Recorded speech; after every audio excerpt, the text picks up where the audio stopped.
क्या आपके दिमाग में यह सवाल आया कि यार आईपीएल 2025 में ऑलमोस्ट जितने भी ओवरसीज प्लेयर्स थे सब वापस आने की बात कर रहे हैं सिवाय ऑजीज के, सिवाय ऑस्ट्रेलियंस के। ऑस्ट्रेलियंस का मानो बिना कहे ये कह दिया गया कि भैया हम ना अभी यही ठीक है, अगले साल देखेंगे, अगले साल आएंगे। हालांकि इस पर सोशल मीडिया पर काफी लोग जो है वो काफी नाराज भी हैं, कह रहे हैं कि यार इनको सबसे ज्यादा पैसे मिलते हैं आईपीएल से और यही सबसे ज्यादा नखरे भी दिखाते हैं। खैर, इस टाइम पर क्रिकेट ऑस्ट्रेलिया का और मिचेल स्टार्क की वाइफ का भी बयान आया है और इनफैक्ट स्टार्क की वाइफ का बयान ज्यादा इंपॉर्टेंट है क्योंकि स्टार्क ही वो थे जो लास्ट मैच खेल रहे थे। आपको याद होगा पंजाब वर्सेस डीसी का जो धर्मशाला में मैच हो रहा था उसमें स्टार्क खेल रहे थे। सो उनकी वाइफ ने उस चीज को क्लोजली ऑब्जर्व किया। ऑब्वियसली बात है, उनके हस्बैंड वहां खेल रहे थे तो सारी डिस्कशन या जो भी कुछ वहां फील हुआ होगा, वहां जो भी माहौल बना 10 ओवर के बाद लाइट ऑफ हुई, थोड़ा क्योटिक हुआ। बिकॉज आपने जरूर एक चीयर लीडर की वीडियो भी देखी होगी जहां पर वो काफी घबराई हुई थी। सो प्लेयर्स के बीच में जो भी कुछ चला होगा वो एलिसा हेली जो कि स्टार्क की वाइफ है उनके ऊपर भी बीती होगी। सो वो उनका स्टेटमेंट जो है वो काफी क्रूशियल है।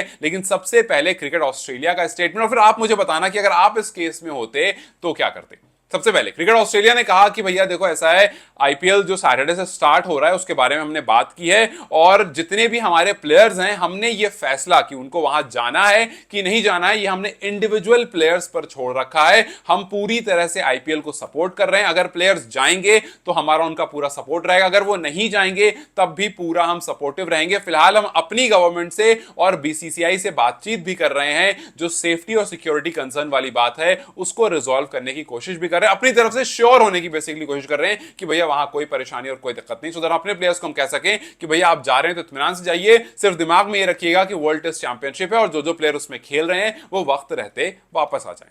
सो एक डिप्लोमेटिक सा जवाब क्रिकेट ऑस्ट्रेलिया से और आप किसी बोर्ड से ये एक्सपेक्ट करोगे कि भैया एक आराम से इत्मीनान से डिप्लोमेटिक सा जवाब वहां से आएगा। लेकिन इससे हमें ये पता चल गया, इस बात का अंदाजा लग गया कि कुछ जो बड़े प्लेयर हैं अगर वो कहेंगे हम नहीं आ रहे इसका मतलब हम नहीं आ रहे। जैसे मिचेल स्टार्क को लेकर खबर आई कि मिचेल स्टार्क ने कह दिया है कि भैया हम तो नहीं आ रहे हैं। और सोचो स्टार्क के ना आने से इस टाइम पर दिल्ली कैपिटल्स को कितनी तकलीफ होगी, बिकॉज वो दिल्ली कैपिटल्स के हाईएस्ट विकेट टेकर हैं। वो दिल्ली कैपिटल्स को सुपर ओवर्स में मैचेस जिता कर गए और दिल्ली कैपिटल्स को लास्ट ओवर्स में, डेथ ओवर्स में आकर के जबरदस्त गेंदबाजी करके गए। 11 मैच में 14 विकेट उनके नाम है और दिल्ली प्लेऑफ में जाने के बाद शायद सबसे ज्यादा एक प्लेयर पर भरोसा करती तो वो मिचेल स्टार्क होते। बिकॉज लास्ट सीजन में केकेआर को उन्होंने अपने ही वो फाइनल वाले जोश से, जो ऑजीज के अंदर होता है कि भाई बड़ा मैच है तो कुछ बड़ा करके दिखाएंगे, उस वाले जोश से जिताया था। सो यहां पर भी डीसी पूरा उम्मीद लगाकर बैठी थी, लेकिन फिलहाल उससे आप कुछ नहीं कर सकते हैं बिकॉज स्टार्क ने ऑलमोस्ट अपना नाम पीछे ले लिया। अकेले स्टार्क नहीं, जॉश हेजलवुड का भी कुछ यही स्टेटस है और दोनों ही डब्ल्यूटीसी में। सो जॉश हेजलवुड भी आरसीबी के लिए हाईएस्ट विकेट टेकर हैं। आप चाहे स्टार्टिंग ओवर्स की बात करो चाहे डेथ ओवर्स की बात करो, दोनों में आकर के उन्होंने कमाल दिखाया। एकदम आरसीबी जो है वो डिपेंडेंट हो गई थी काइंड ऑफ उन पर। और जाहिर सी बात है 10 मैच में अगर वो खिलाड़ी आकर के 18 विकेट लेगा, अपने शुरुआत के ओवर्स में रन्स बिल्कुल नहीं देना, लास्ट ओवर में रन्स कम से कम देना, आप सोचो 8 का इकोनॉमी इस बंदे का है, तो जाहिर सी बात आरसीबी काफी ज्यादा डिपेंडेंट हो गई थी। और अब उनका अचानक से मना करना थोड़ा सा परेशानी का सबब जरूर है। लेकिन मिचेल स्टार्क की वाइफ ने क्या कहा, मैं उस पर आता हूं सीधा सीधा। स्टार्क की वाइफ ने कहा कि देखिए जी बात कुछ ऐसी है कि फिलहाल जिस स्टेट में हम हैं हम उम्मीद कर रहे हैं कि हमारी गवर्नमेंट हमें कोई एडवाइजरी देगी। बिकॉज आईपीएल जब सस्पेंड हुआ वहां पर स्टार्क थे, वहां पर मतलब मैचेस चल रहे थे। सीज फायर अभी फिलहाल हो गया है, लेकिन सीज फायर का मतलब ये नहीं है कि सब खत्म हो गया। सीजफायर का मतलब ये नहीं है कि एकदम रिलैक्स हो गया। क्या चीज कब शुरू हो जाए हमें नहीं पता। तो मैं सिर्फ एक चीज का इंतजार कर रही हूं, या फिर यूं कहूं कि अगर मैं आईपीएल खेल रही होती और मुझसे कहा जाता कि क्या आप दोबारा जाकर ज्वाइन करोगे, तो मैं अपनी गवर्नमेंट की तरफ देखती और पूछती कि आप मुझे बताइए, आप इस बात की श्योरिटी दीजिए कि हम वहां जा सकते हैं, हमारे लिए बिल्कुल सेफ है। आप इंडियन गवर्नमेंट से बात कीजिए, आप किसी से बात कीजिए, आप बस हमें इस बात की श्योरिटी दीजिए कि हम एज एन ऑस्ट्रेलियन सिटीजन, हम एज अ प्लेयर वहां जा सकते हैं। फिलहाल वहां सीज फायर हुआ है, उसके आगे क्या होना है क्या नहीं होना है हमें नहीं पता।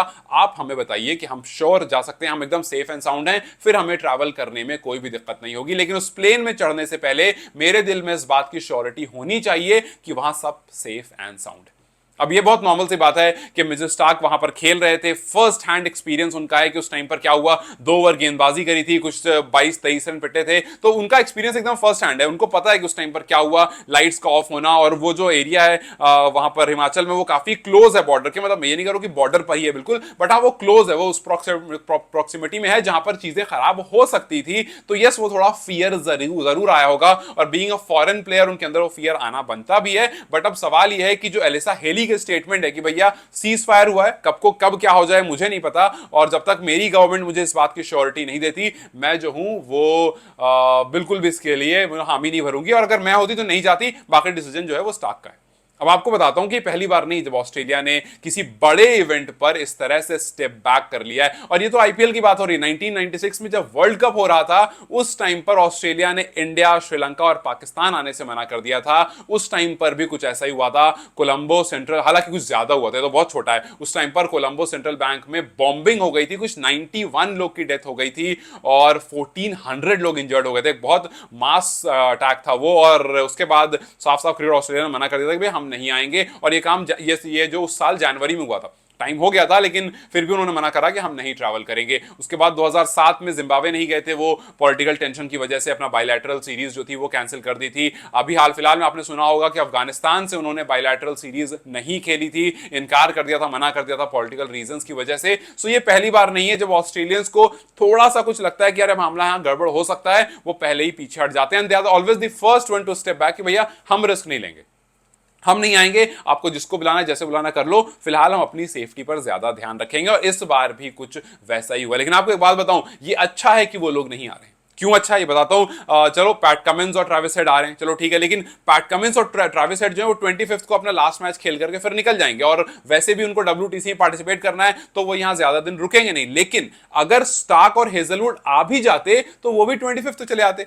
और इस टाइम पर जितनी भी टीम है, चाहे आप बात करो आरसीबी की, या आप बात करो दिल्ली की, या किसी और की बात करो जिसमें आईपीएल के, जिसमें ऑस्ट्रेलिया के प्लेयर्स हैं और WTC में भी वो हैं, तो वैसे भी वो 25 को चले जाते। तो अगर दिल्ली और आरसीबी ये प्लेऑफ में पहुंचती हैं, तो प्लेऑफ में तो ये प्लेयर्स वैसे भी नहीं होते। सो अच्छा है कि आपको 2-3 मैच मिल गए पहले, सो दैट आप उन प्लेयर्स को यूज कर लो जो आपके पास हैं, और उनसे कुछ बेस्ट निकलवा लो, और फिर उनसे 1-2 मैच देकर के उनको प्लेऑफ के लिए तैयार कर दो। बिकॉज अगर ये होते तब भी ये WTC के लिए चले जाते, बिकॉज इनकी जो कमिटमेंट थी वो 25 तक ही थी। 25 को आईपीएल का फाइनल होना था, और फिलहाल 25 को जो है वो साइरेज अपना लास्ट मैच खेलेगी, तो अपना लास्ट मैच खेल के जब तक की कमिटमेंट थी वहां से कमिटमेंट पूरी करके वो चले जाएंगे। और अगर आपके दिमाग में ये बात आ रही हो कि सोशल मीडिया मैंने देखा बहुत लोगों के दिमाग में बात आ रही है कि यार आईपीएल को इन पर स्ट्रिक्ट एक्शन लेना चाहिए, बिकॉज अब तो सब कुछ ठीक है, तो आईपीएल का जो रूल था कि जो रूल हैरी ब्रूक पर लगा, जब हैरी ब्रूक ने मना कर दिया कि मैं नहीं आऊंगा, मैं नहीं पार्टिसिपेट करूंगा, तो इन पर 2 साल का बैन लग गया। और यही रूल इसी साल बना था कि अगर आप आईपीएल में